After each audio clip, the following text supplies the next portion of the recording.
This assessment asks us to give 3 ways that a tertiary amine can undergo fragmentation by alpha cleavage.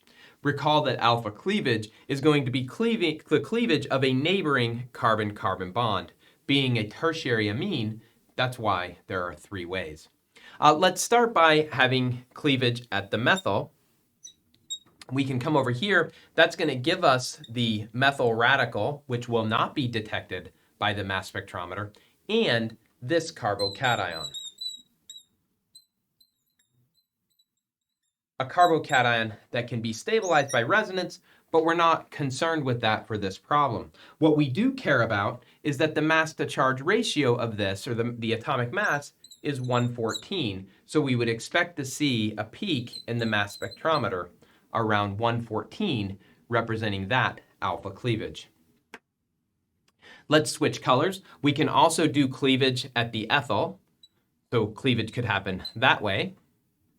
This is going to give us an ethyl radical that will not be detected because it doesn't have a positive charge, and also this carbocation.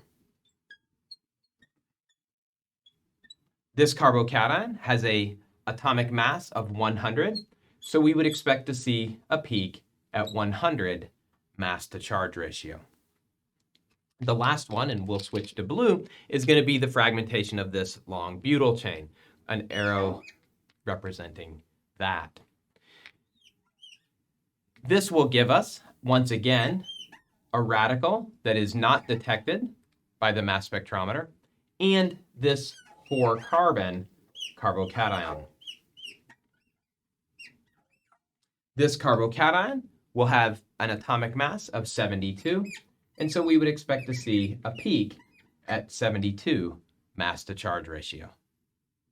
These are the 3 alpha cleavages that can happen for the tertiary amine shown.